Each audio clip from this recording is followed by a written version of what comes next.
What's up, guys? Welcome back to the channel. Boozer here. Thanks for stopping by.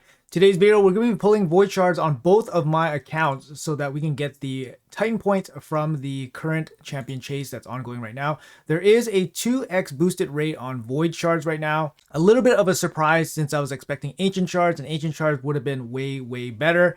But it's 2x voids, so we're going to try to take advantage here and try to get something nice from the 2x boosted rates. We do have a 5-star Shredder Soul up for grabs for the winner of the champion chase. It is only a 50-person bracket, so you know the odds are a little bit better of you coming away with the 5-star soul if that's what you want. I don't have Shredder on either account, so it's not a big draw for me anyways. 7.5k points for the book here, mythical book. You know, it's nice to see that it came back. No legendary books here, so some people will gripe about legendary books, but generally speaking, 7.5k for the mythical book is better than a legendary book, for example. And then yeah, 300 Titan points here. A little bit heavy here. They put 400 points in the Hero's Path last week, and now 300 points in the Champion Chase. So not very friendly. All of these shard events and all that. But both our accounts are on pace to get April O'Neil. So, we have to finish off both of these champion chases. And then otherwise, we have no Broad Maws to fuse. So that's one way to kind of alleviate some of the points. We're missing this Huntress rare. So if we pick up some Huntress rares and this Ogren dude, then we can make some Broad Maws. Both my accounts actually are missing the Huntress rare to make more Broad Maws.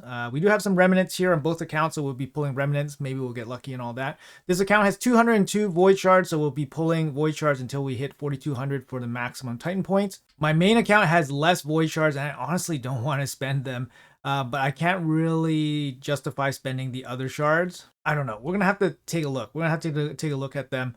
But yeah, let's jump into it here. We got 202 void shards. Let's pull the remnants first and see what we get, and then we can plan more accordingly. So 4,200 is the target here. So let's go. Maybe we'll get mythical. Nope, no mythical. We got Deacon Armstrong, one of the best epics though, which I have many of. One more summon here and another epic. Roll Guard, also one of the best epics in the game. Honestly, yeah, this account doesn't have a single mythical from anywhere. That's pulled. Sorry, I got the free mythicals, Carnage and Empress and that, Makage, but never ever pulled anything from Remnant, never pulled anything from Primal Shards, so feels bad, man. Anyways, 500 points from Remnant summons, so we need 3,700 points from the Void Shards. Let's go. Not close to Mercy on this account. Let's see if we can get lucky here. It is 2x boosted rates, so we got 16% chance at epics. Epics are great for points, and then 1% chance at Lego. Let's see what we get. 1,400 points. So we only need 2,300 points left. And no Broadmaw Huntress. Okay, let's keep going. I mean, this is great. 1,400 points, that's great. The average points for a 2x Void Shard is about 100. So, 10 pull for 1,400 points is 140 points average. So that's quite good. Huntress, there we go. We got one Broadmaw in the bag. So we can alleviate some points there. And oh, that makes sense. That makes sense. 1,400 points plus 500 points, 1,900 points. That's 95 points per shard. So now we're below average. So feels bad, man. So that's how quickly RNG can turn on you in Raid Shadow Legends, guys. So sitting at 1,900, we are looking for 3,700 here. Can we get lucky? Come on. Oh, the rares continue, man. 25. How many rares did we get in a row here? Oh, we got a Lego. Oh, baby. Arnorn the Shining. Oh, my goodness. This was a little bit unexpected. Oh, baby. It's actually a good one, too. This is my alt account. So, yeah, this guy is huge. I mean, it's huge for this account. It's a Void Affinity damage dealer, and I love it. I don't actually have one. I have Quintus. I started leveling him up and that, and then I actually just stopped leveling him because I'm like, I don't really need this guy that much. He's not going to fit really anywhere. He's not super great in arena, or at least super meta. But Arnorn here, he's going to immediately catapult into that top void nuking spot for this account. I mean, my account is like over 5 years old, and I still can't find a great void affinity damage dealer for this account. And like I said, the best one is Quintus. And I mean, he's not bad, but He's not like a meta champion or anything, but Arnorn here, super, super pumped for this guy. This guy is amazing. Double hit, A1. He's damage increase for 5% for each buff on the target, so he's going to be smacking harder against, enemies with more buffs. Each hit has a 35%, 50% chance to stun when fully booked. Yeah, so when you got double hits, 50% each, that's like 75%. That's really, really good chance to stun on the A1. And then he's got an A2 here. He's got double hit, single target again. The damage inflicted by the skill increases by 10% for each 10% HP this champion has lost. So he has kind of like a built-in mechanic similar to like Leorius, or kind of like the opposite of the what's that set called? The Zeal set, the opposite, because Zeal is like how much HP you have as opposed to HP you lost. If the target is under 2 or more buffs, we'll ignore 35% of the target's defense. That's big. That's big. 35% is a good size amount. And then extra turn if you kill an enemy. It's on a 3-turn cooldown as well. So very, very nice. Single target smack, single target delete. And then he's got a big AoE here on a 4-turn cooldown. Ignores, increased defense, strengthen, and shields. If this attack kills at least one enemy, decrease the turn meter of all enemies by 50%. This effect cannot be resisted, so no accuracy is needed. This effect's really huge. 50% turn meter pushback gives your team a chance to basically just take over. And he has a really good passive. His passive here makes him really, really strong. Increases his champion's attack by 5% for each active buff on the enemy team. So it's on the whole team, not on a single champion. So he's really good against teams like Sifi, for example, where they have huge amounts of buffs, and so he's instantly 100% stacked up on attack. And he has an active effect here that keeps him alive, prevents this champion's death, keep them at 1 HP when they receive a fatal hit, places stone skin on them for 1 turn, then instantly activates the Wrath of Rothleim. So that's the AoE. So instantly activates the AoE, and of course it has the irresistible turn meter pushback, which is nuts. It is nuts. Now you can kill him through the stone skin, of course, and all that. So he's not like unkillable or anything like that. But usually this gives him enough time, and of course the turn meter pushback gives your team enough time as well. Good base stats for a nuker as well. And he's attack based and all that, void affinity. Awesome, super pumped for this, especially on the alpha count. Definitely needs it here. And that was a solid 1,400 points. I think we're pretty close. I just want to double check here a little bit. I got a little bit excited when I saw Arnorn. But I think, yeah, definitely a champion to be excited about. Definitely a champion to be excited about. Let's see, we have 38. We get the Brawn Maw for 350. And then, yeah, we're basically done. So we pull 30 Void Shards, and we're done. I think it's 30 Void Shards. Hold on, let me just double check. Yeah, we pulled 30 Void Shards, and we're done. And 2 Remnants, of course. And then we'll fuse 1 Broad Maw, and then that's going to be it. So, yeah, we're going to pick up the Titan points. Keep in mind that next week there's going to be 150 more Titan points. So if you guys, are short a little bit today, you guys can pick it up next week for 150. All right, that was pretty sweet. We didn't have to go deep into Mercy or anything like that, so that's really nice. And yeah, we picked up a really, really good Legendary as well. Super, super pumped for that. Do we have a soul for Arnon? I'm just curious, guys. Do we have a soul for Arnon? We might.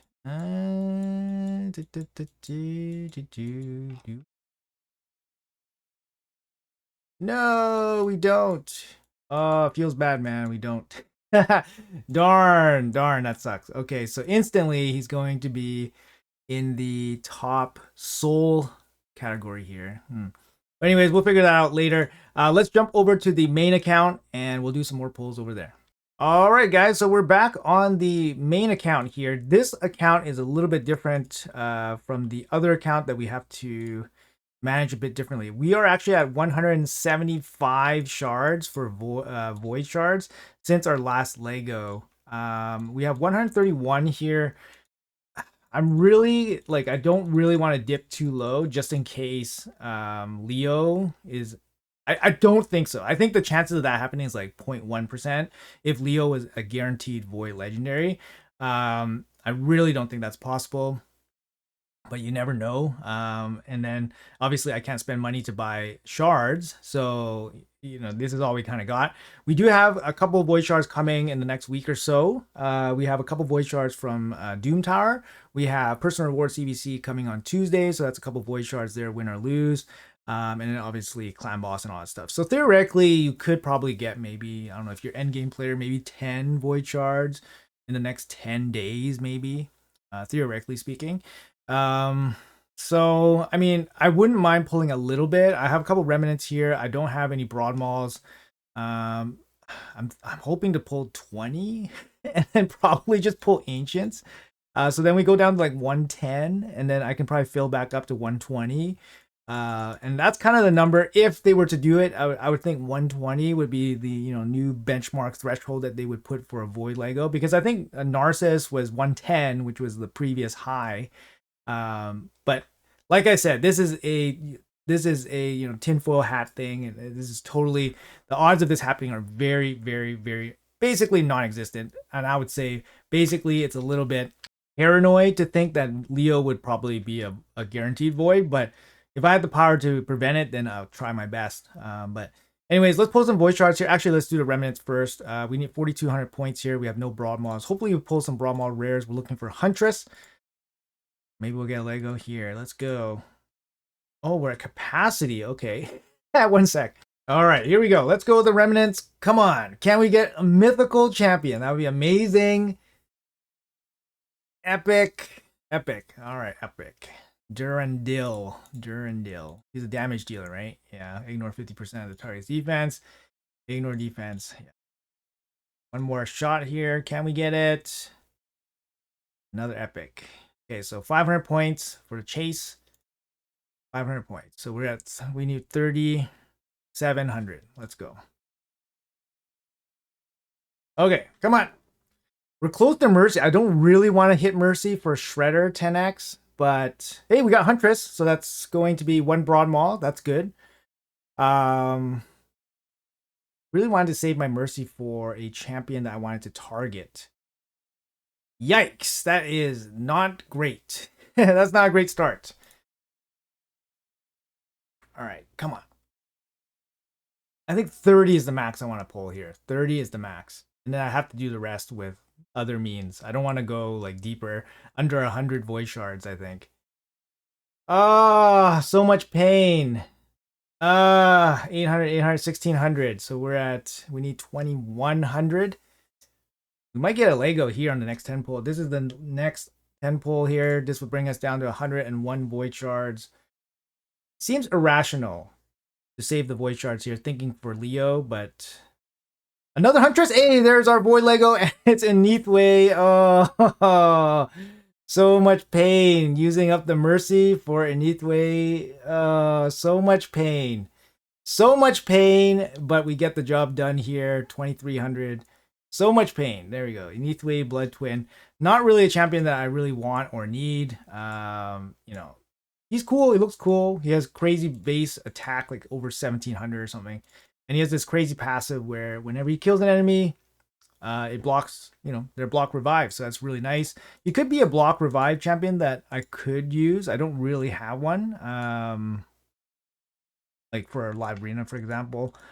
I don't know. I just don't think he really deserves like super high end gear. I don't know. A1, single target, triple hit, and then he's got an AoE here with the leech.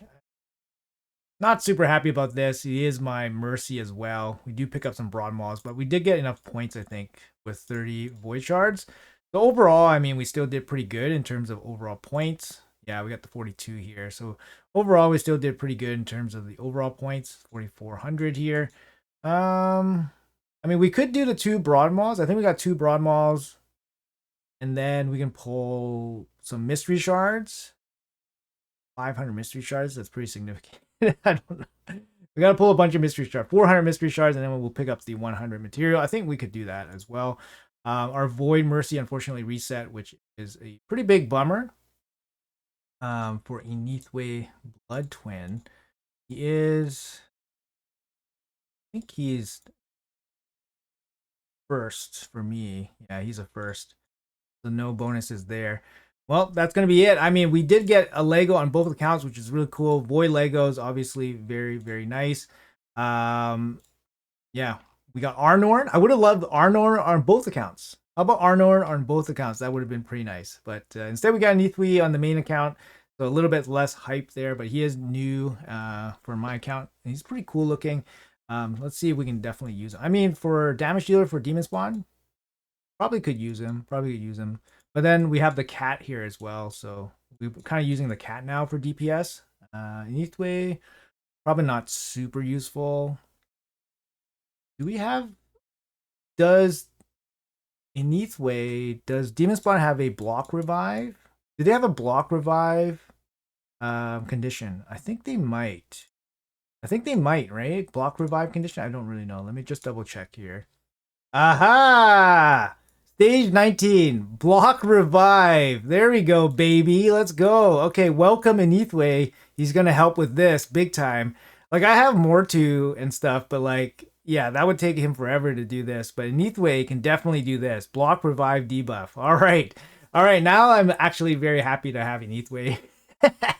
All right, welcome Neathwee. There we go. All right, pretty good pull session here overall. Obviously, your Void Lego. Neathwee is still, as a single purpose champion, he's still not very good because I have to spend my Mercy on him. But hey, at least he has a use. At least it gives me a reason to build him out and play him out. So anyways, guys, hopefully you guys had some good pulls yourself on the 2x Voids. Like I said, we do have to be conscious of, first of all, the fusion that's happening pretty soon. And then, of course, we always have to be wary about how much resources we have ready for Leonardo's event. Assuming that it's Shards. We actually don't know that if it's Shards or not. But yeah, it's always going to be in the back of our mind when we're spending resources like this. So hopefully you guys pulled something nice to make it worth your while. Hopefully you guys have a good weekend lined up and all that. Thanks for watching until the end. Appreciate you guys. Have a great day, and I'll see you guys in the next video.